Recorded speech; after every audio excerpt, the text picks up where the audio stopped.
नमस्कार, आपके साथ मैं हूं सुखवीर। आप देख रहे हैं आपका अपना चैनल भिवानी हलचल। और आज की खबरें इस प्रकार से। वीरवार को शिव शक्ति जन कल्याण सेवा ट्रस्ट के द्वारा जूना अखाड़ा व अंतर्राष्ट्रीय श्री महंत डॉक्टर अशोक गिरी महाराज के द्वारा राज्य स्तरीय प्रज्ञा चक्षु नेत्रहीन प्रतियोगिता का आयोजन करवाया गया। इस अवसर पर कार्यक्रम संयोजिका व आस्था स्पेशल स्कूल के प्राचार्य ने कार्यक्रम के बारे में विस्तार से जानकारी प्रदान की।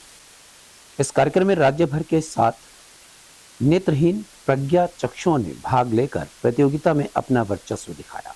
यह प्रतियोगिता निःशुल्क रही और सभी ने इसका आनंद उठाया।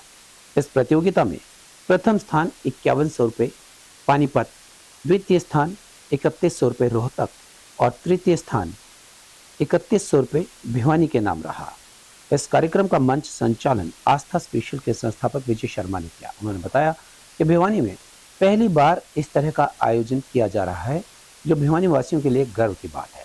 श्री महंत डॉक्टर अशोक गिरी महाराज ने आए हुए प्रज्ञा चक्षु एवं दर्शकों को आशीर्वाद देते हुए बताया कि इस तरह के आयोजनों के माध्यम से इस तरह दिव्यांगों में छुपी प्रतिभा को बाहर निकालकर समाज तक पेश करना और उनको सशक्तिकरण की धारा में जोड़ना ही हमारा मुख्य लक्ष्य है।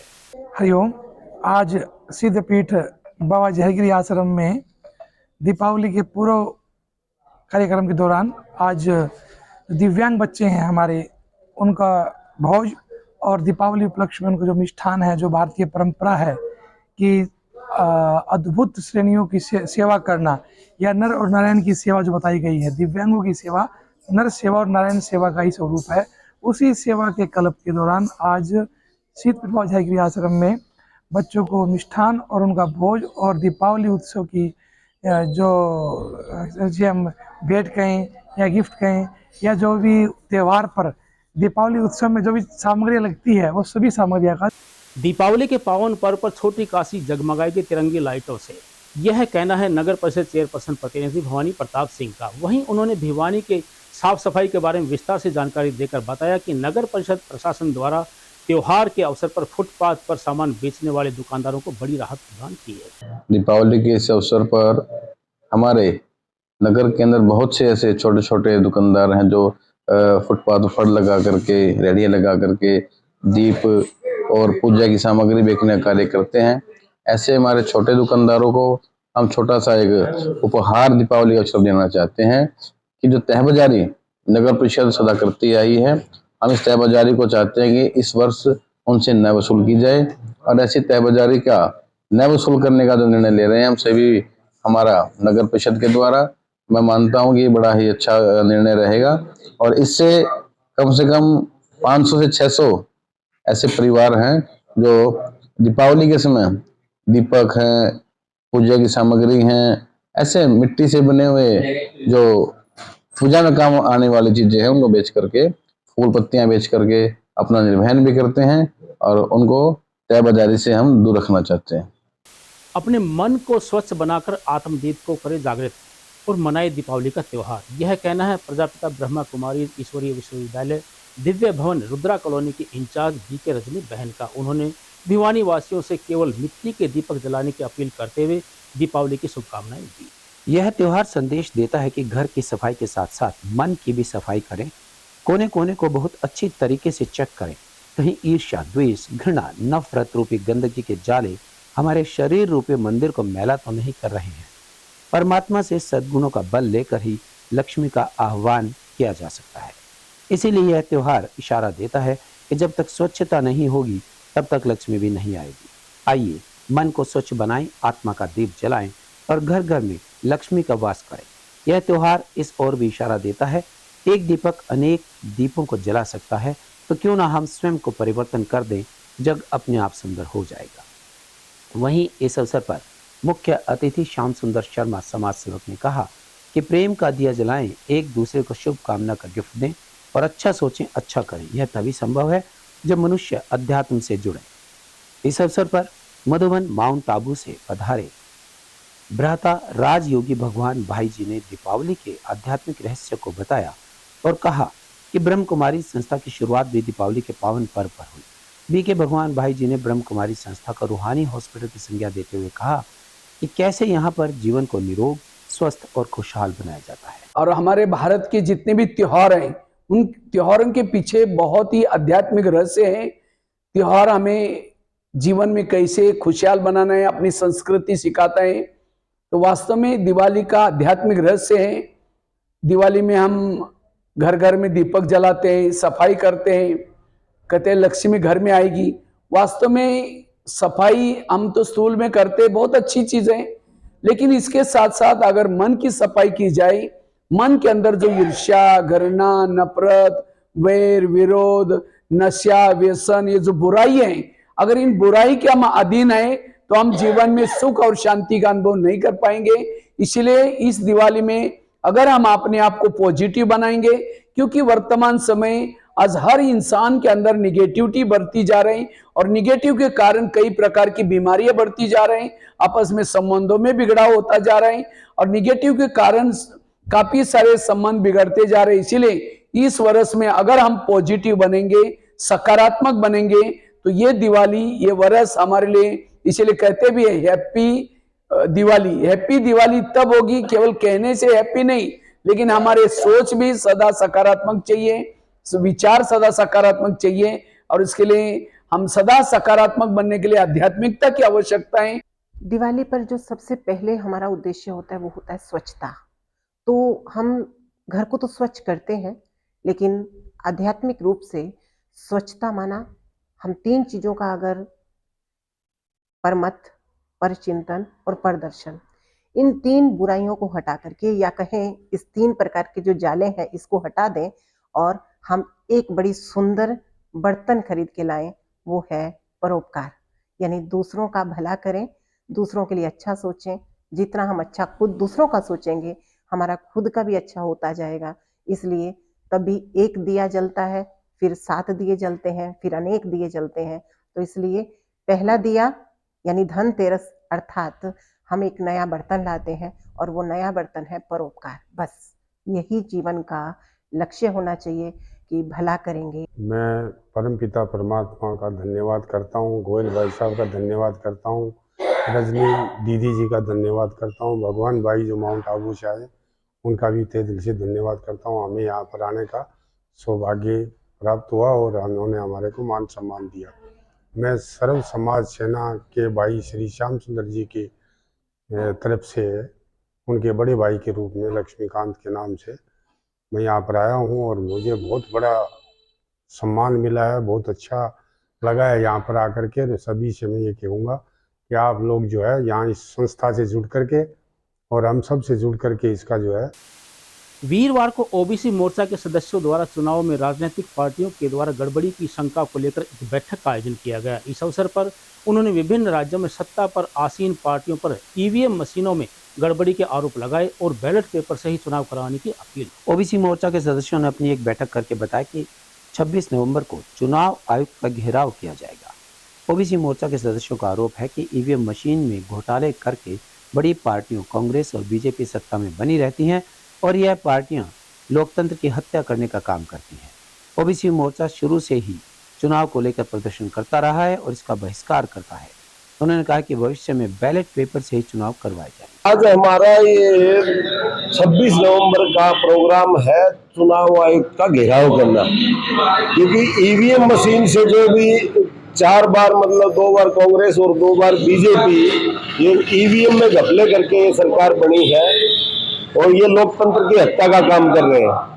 क्योंकि 2013 के अंदर सुप्रीम कोर्ट का आदेश है अब इससे स्वतंत्र चुनाव नहीं हो सकता ईवीएम से, और जो देश जिन्होंने ईवीएम को बढ़ाया है उन्होंने भी ईवीएम की बजाय बैलेट से चुनाव करवाने का काम कर रहे हैं। और आज आप देखोगे ये हमारे राष्ट्रीय अध्यक्ष वामन बेसराम जी पूरा आल भारत के अंदर ईवीएम का विरोध करके यात्राएं निकाल रहे हैं। आज भिवानी में मेरा आगमन इसलिए हुआ है कि बहुजन मुक्ति पार्टी के तत्वाधान में केंद्रीय चुनाव आयोग में जो ईवीएम का मुद्दा लेकर हम लोग ईवीएम का विरोध करने के लिए हम लोग 1 लाख का मोर्चा लेकर दिल्ली जा रहे हैं। ये मुद्दा लेकर हम यहाँ पर आए हैं।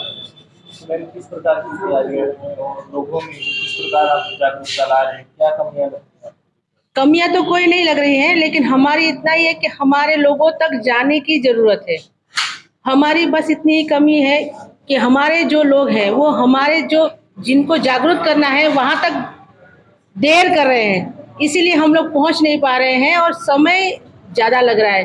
अगर हमारे सारे लोग जागरूक हो जाएंगे और हमारे जहाँ जाना चाहिए वहाँ जाएंगे तो ये आज़ादी बहुत दूर नहीं है। सिविल डिफेंस में कार्यरत 55 वर्षीय नीमड़ीवाली निवासी इंस्पेक्टर शेखर सिंह की मंगलवार शाम को तबीयत खराब होने के कारण मौत हो गई, लेकिन मृतक के परिजन जब सामान्य अस्पताल में उसका पोस्टमार्टम करवाने के लिए पहुंचे तो चिकित्सकों के साथ वो उलझ पड़े। वहीं पुलिस ने मौके पर पहुंचकर दोनों पक्षों को शांत करवाया। मामला बुधवार सुबह करीबन 11 बजे का है। गांव नीमड़ी वाली निवासी सोमवीर सिंह ने बताया कि वह दिल्ली पुलिस में बतौर निरीक्षक तैनात है। उसका बड़ा भाई 55 वर्षीय शेखर सिंह हिसार सिविल डिफेंस में इंस्पेक्टर रैंक का अधिकारी था। मंगलवार देर शाम सफर के दौरान बस में उसकी तबीयत बिगड़ गई। बस चालक उसे उपचार के लिए सामान्य अस्पताल के आपातकालीन विभाग लेकर गए, जहां उपचार के दौरान उसकी मौत हो गई। इस संबंध में सेक्टर 13 पुलिस चौकी ने इत्तफाकिया मौत मामले की कार्रवाई की। सोमवीर सिंह ने बताया कि बयान दर्ज के बाद जब वे वार रूम में पोस्टमार्टम विभाग के nodal officer doctor Gopal Sharma के पास गए तो उन्होंने उनके साथ दुर्व्यवहार किया और हाथापाई की कोशिश की। मौके पर मौजूद पुलिसकर्मी ने उनका बीच बचाव किया। इस संबंध में सोमवीर सिंह ने सिविल सर्जन और पुलिस को लिखित में शिकायत देकर निष्पक्ष जांच की मांग की। इनके खिलाफ कार्रवाई करेंगे। एक पब्लिक सर्वेंट, एक डॉक्टर होते हुए भी एक पेशेंट जिनका आदमी मर गया उनके साथ ऐसी हरकतें करते हैं और फिर ये बार बार इस चीज़ का फ़ायदा उठाते हैं। बाहर मीडिया में कहते हैं या लोगों के सामने कहते हैं कि हमें लोग सफोकेट करते हैं, मतलब हमें लोग टारगेट करते हैं। इनका व्यवहार ही अच्छा नहीं है तो टारगेट इनको कौन करेगा? ये खुद टारगेट होते हैं लोगों से। जब किसी का डेथ हो जाए, किसी के सगे भाई की डेथ हो जाए और वो आके यहाँ पे इनसे बात करना चाहे और उसको धक्के मार के बाहर निकालें तो लोग इनके साथ कैसा व्यवहार करेंगे? ये तो खुद इनको सोचना चाहिए। आपने पुलिस में शिकायत दी इसके बारे में? मैंने इसके बारे में एक कंप्लेंट मैंने यहाँ पुलिस चौकी में दी है डॉक्टर के खिलाफ जिन्होंने मिसबिहेव किया था, रिसीव करा दी है। अभी पीएम पुलिस की इंटरवेंशन और सीनियर अफसरों ने आने के बाद ये पीएम करवाया है और उसके बाद भी इन्होंने मतलब लास्ट तक हमारे साथ जो ह्यूमिलिएशन जो करना था वो पूरा किया है। वहीं सामान्य अस्पताल के फॉरेंसिक एक्सपर्ट कम पोस्टमार्टम विभाग के नोडल ऑफिसर ने बताया कि वे वार रूम में अपनी ड्यूटी पर तैनात थे और पुलिस के जांच अधिकारियों को अपनी ओपिनियन दे रहे थे। इस दौरान ही जल्दी पोस्टमार्टम करवाने के लिए हल्ला गुल्ला और गाली गलौज करने लग गए। उसके बाद वे अपने साथियों के साथ वार रूम में आए और सरकारी काम में बाधा डालकर उसे जान से मारने की धमकी दी। पुलिसकर्मियों ने उनका बीच बचाव करवाया और समझौता भी करवाया। डॉक्टर गोपाल शर्मा ने पुलिस से सुरक्षा उपलब्ध करवाए जाने की मांग की है। साथ ही इस मामले में निष्पक्ष जांच कर आरोपित के खिलाफ कार्यवाही की मांग भी की गई है। मेरा नाम डॉक्टर गोपाल शर्मा है। मैं नोडल ऑफिसर मोर्चरी हूँ, right now working in GH Bhiwani. आज सुबह मैं अपनी ड्यूटी पे तैनात था। उस समय शेखर सिंह स्नोफा वाशिंग निमली गौड़ी के अटेंडेंट मेरे पास आए और बताया कि सर हमारी बॉडी का पोस्टमार्टम हुआ नहीं है। मैंने कहा कि आप अपनी कागजी कार्रवाई कंप्लीट कर लीजिए, जब तक हमारे डॉक्टर आके आपका पोस्टमार्टम समय रहते निपटा देंगे। यह एकांत जगह है और ना ही कोई गार्ड होता है। हम लोग आपकी सेवा के लिए यहाँ हर मेडिको लीगल वर्क सेफ्टी और सिक्योरिटी में करते हैं। फिर भी वो लोग इकट्ठे होके कि डॉक्टर गोपाल को हम जान से मारेंगे, इसको बाहर निकलने दो, हमारा केस समय रहते क्यों नहीं हुआ, बिना कागजी कार्रवाई के हमें क्यों जल्दी निपटाया नहीं गया। इस सब की शिकायतें उच्च अधिकारियों को करते रहे। उसके बाद भी हमने समय रहते हुए उस बॉडी का पोस्टमार्टम किया और उसको आईओ के थ्रू उनके अटेंडेंट को हैंडओवर कर दिया गया है। हम हमेशा मांग करते हैं कि ऐसे लोगों के ऊपर उचित कार्रवाई होनी चाहिए ताकि आने वाले समय में कोई और डॉक्टर अनसेफ फील ना करे। ये एक ऐसी जगह है जो ऑलरेडी ट्रोमेटिक होती है, यहाँ आकर आदमी पैनिक होता है।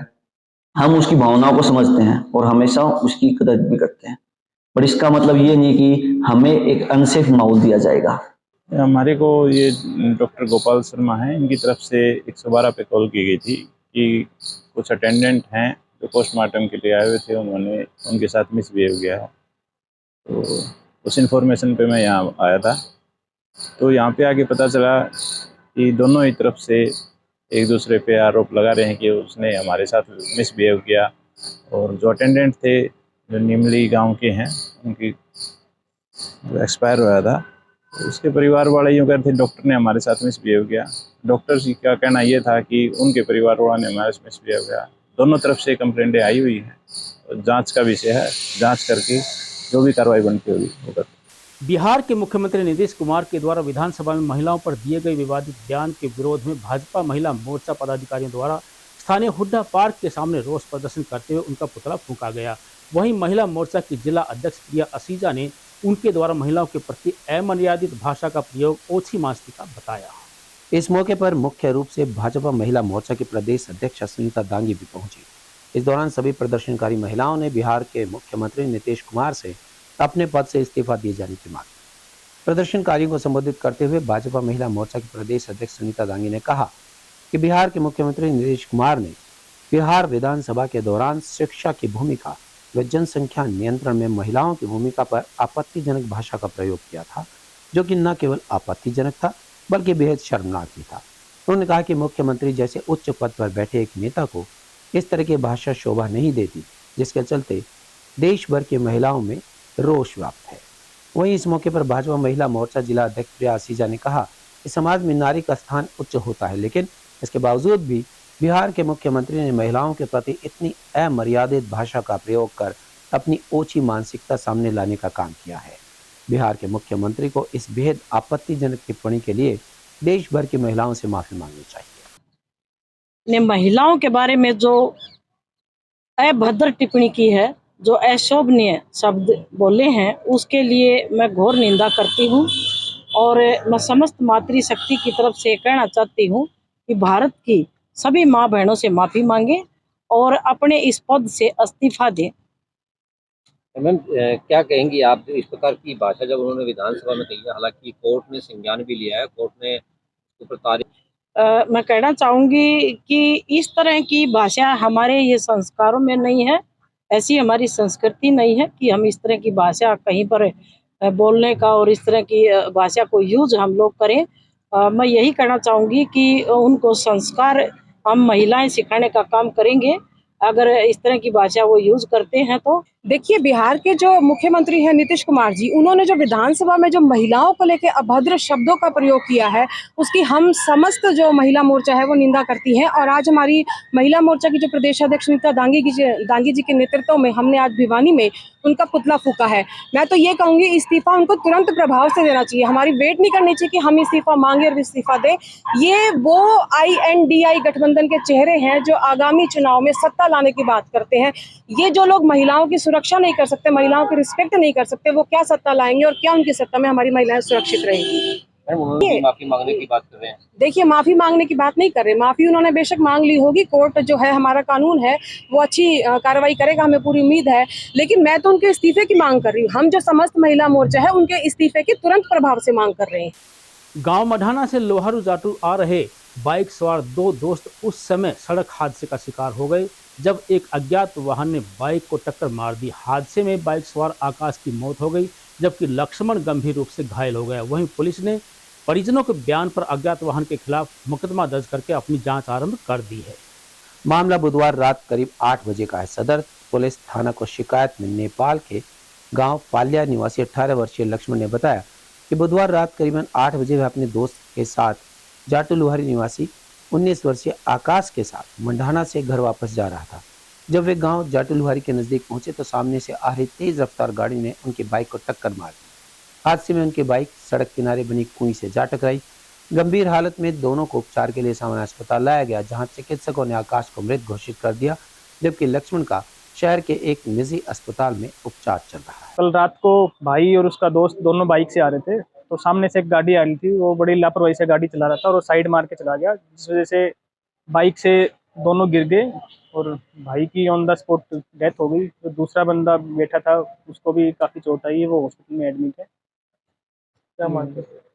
हाँ जी, क्या मांग करते हैं? इसलिए ये कि जिसने भी ये लापरवाही से किया है तो उसके खिलाफ मुकदमा दर्ज किया जाए और उचित कार्रवाई की जाए। हमारे परिवार की कुछ आर्थिक मदद। क्या काम करता था? कोई मेहनत मजदूरी का काम करता था, पास में गांव में मुंडाल से वापस आ रहे थे। वापस आते समय रात को तकरीबन 8:30 बजे आते। मैं सरपंच मुकेश कुमार जाटू लुहारी। हमारा एक गांव का लड़का था, वो कल मनाना गांव से आ रहा था। वो दो लड़के साथ में थे, तो एक आगे से एक गाड़ी वाला आया। वो गाड़ी वाला ने उनको रोंग साइड में वो बता रहा था बंदा दूसरा, अपना रोंग साइड में वो हमारी साइड में आया और हमारे को साइड मार के चले गया, और जिसके कारण वो अनबैलेंस हो गए, वो गिर गए। वो एक तो लड़का तो एक्सपायर हो गया और दूसरा का भी गंभीर चोट है। शाम को सूचना मिली थी कि जाटू लुहारी रोड पर एक एक्सीडेंट हुआ था, जो एक्सीडेंट में एक को चोट लगी हुई है, वह एक मौके पर मौत हो गई थी। जो लक्ष्मण पुत्र विष्णु के बयानों पर मुकदमा दर्ज अननोन व्हीकल के खिलाफ दर्ज थाना कर दिया है। आकाश पुत्र करतार सिंह वासी जाटू लोहारी का रहने वाला, मौके पर मौत हो गई थी।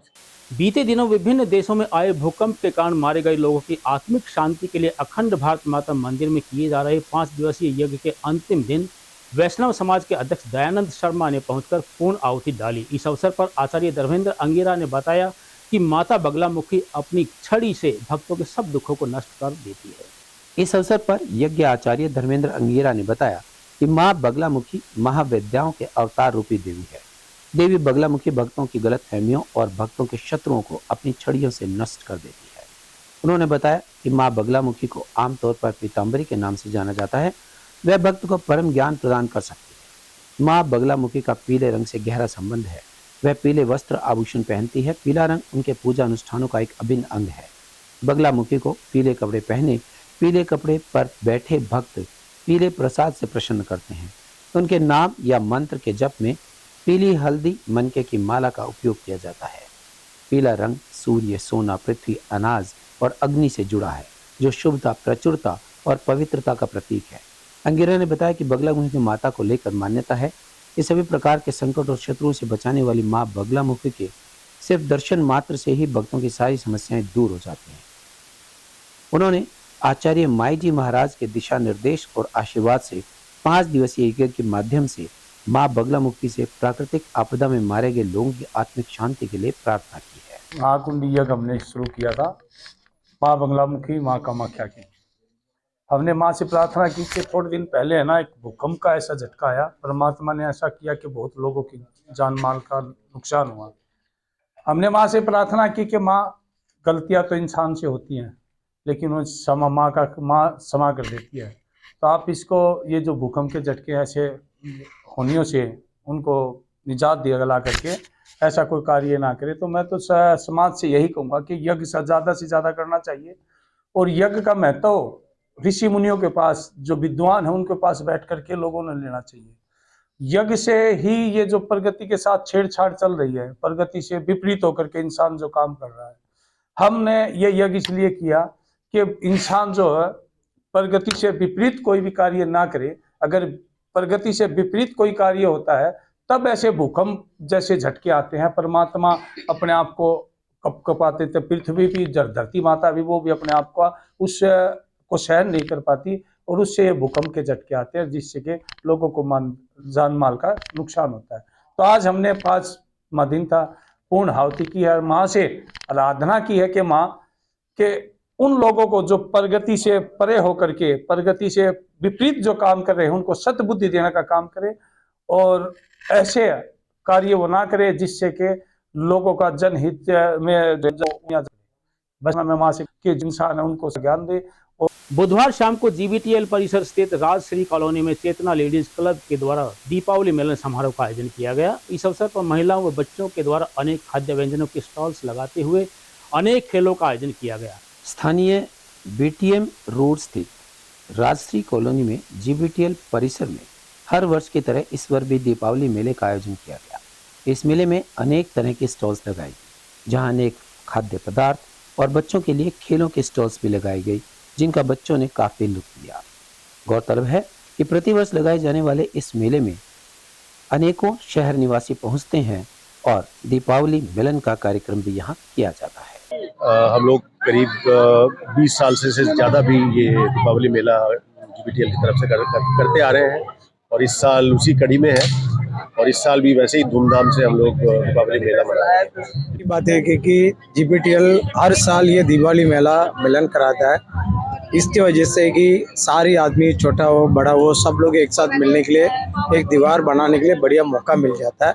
ये एक परंपरा जैसा राष्ट्रीय काल में करते आ रहे हैं। आज की खबरों में बस इतना ही। अब मुझे दीजिए इजाजत। देखते रहिए आपका अपना चैनल दीवानी हलचल।